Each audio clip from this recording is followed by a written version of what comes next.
Suivez attentivement cette vidéo s'il vous plaît. Vous comprendrez les principales raisons pour lesquelles les puissances occidentales empêchent les pays africains de se développer correctement. Avant de continuer, aimez dès maintenant cette vidéo en cliquant sur le bouton « J'aime ». Cela montre à YouTube que la vidéo vous apporte une information utile et elle sera proposée à d'autres personnes. N'hésitez pas à partager cette vidéo sur Facebook et WhatsApp pour ouvrir les yeux au maximum d'Africains. Merci pour votre soutien. Poursuivons maintenant. Tant que cette guerre n'avait pas profondément touché l'Union européenne, vous ne pouvez pas entendre ce que vous allez comprendre. Vous devez savoir que quand les intérêts des États sont menacés, les unions de façade vont s'effriter. Le Premier ministre slovaque a tout balancé. Ça va péter en Europe en 2025. Des révélations inédites. Asseyez-vous, prenez la chaise, écoutez. Je ne fais pas partie, et je ne souhaite pas faire partie, des politiques occidentaux qui soutiennent ouvertement la guerre.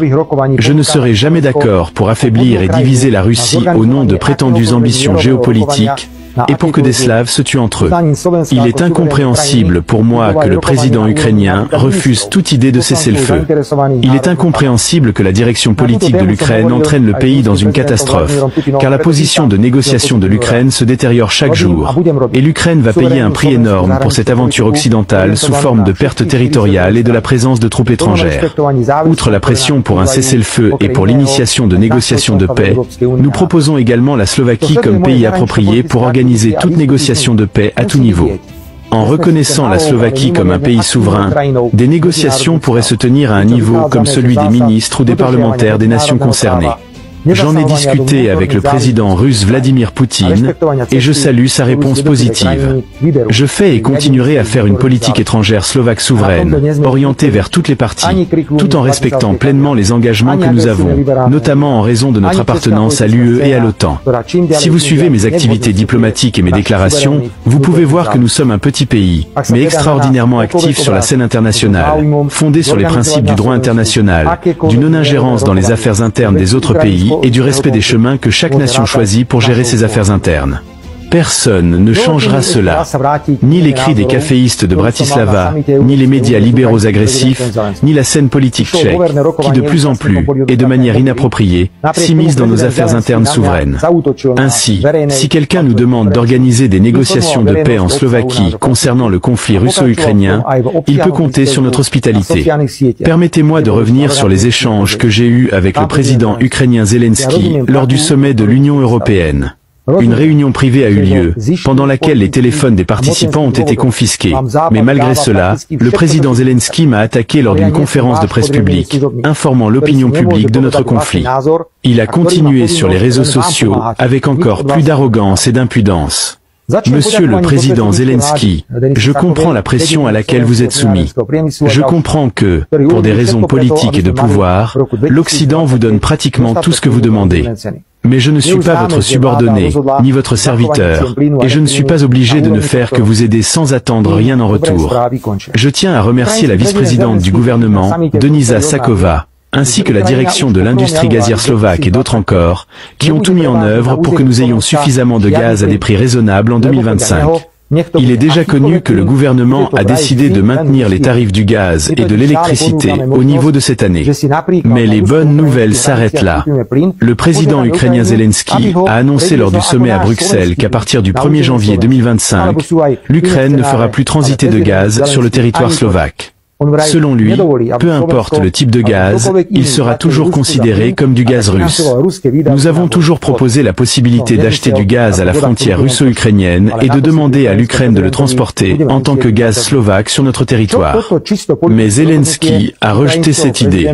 Il a déclaré qu'il ne permettrait pas que la Slovaquie ou qui que ce soit d'autre paie la Russie pour du gaz, et ainsi finance les dépenses russes pour la guerre. C'est un non-sens pur. Mais avec Zelensky, nous devrons nous habituer à cela. Qu'est-ce que cette décision purement politique du président ukrainien va entraîner? Est-ce de la principe? Non. C'est simplement pour remplir les poches d'autres, aux dépens des États membres de l'UE. Je suis choqué que l'Europe entière accepte cela.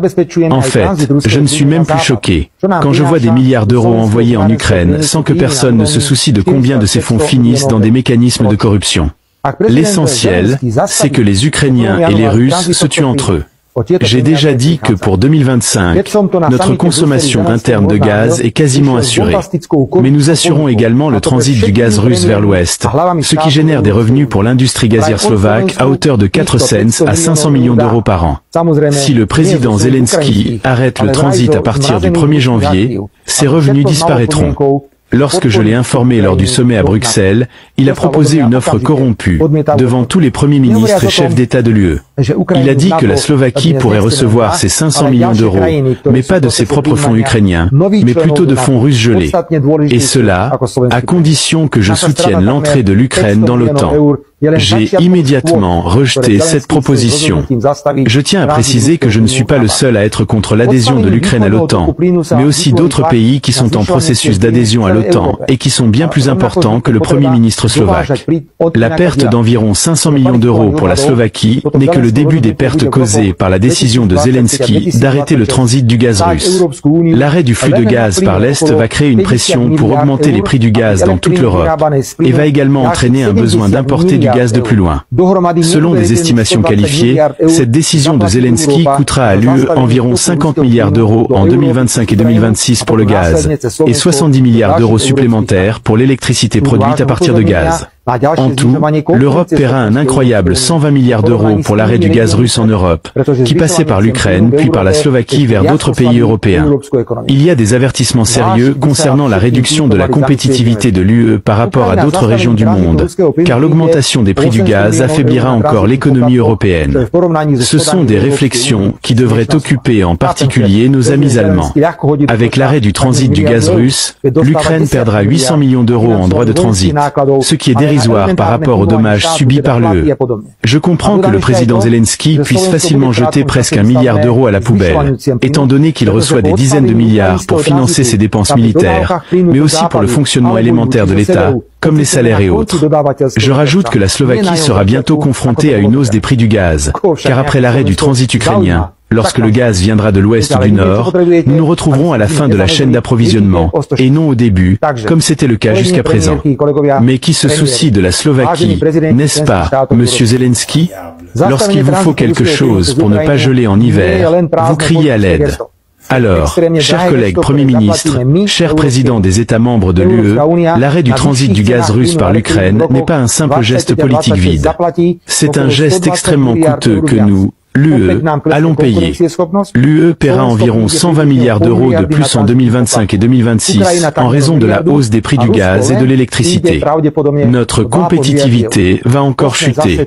La Slovaquie perdra environ 500 millions d'euros en droits de transit, l'Ukraine près d'1 milliard, et la Russie ne perdra probablement que 2,5 milliards d'euros.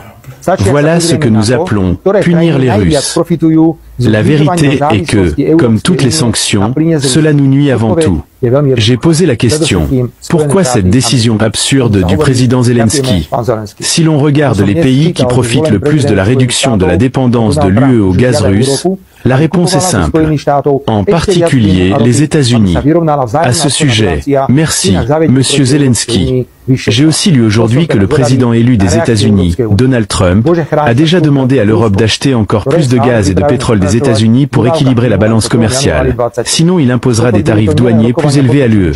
Je suis curieux de voir la réaction de l'UE à cela. Dieu nous en préserve. Mais s'il collabore avec la Russie, qui est toujours prête à continuer de livrer du gaz après le 1er janvier 2025. Cela a été confirmé non seulement par les négociations de la vice-présidente du gouvernement Denisa Sakova à Saint-Pétersbourg, mais aussi par ma rencontre avec le président russe Vladimir Poutine. Mes chers amis, aujourd'hui nous sommes le 27 décembre. Si après le 1er janvier, le gaz cesse de circuler en Slovaquie via l'Ukraine, il est évident que l'Union européenne en fera les frais. Et encore une fois, on peut parler des Russes, des Ukrainiens, des Slovaques. Mais il est important de prendre du recul et de voir les choses sous un autre angle.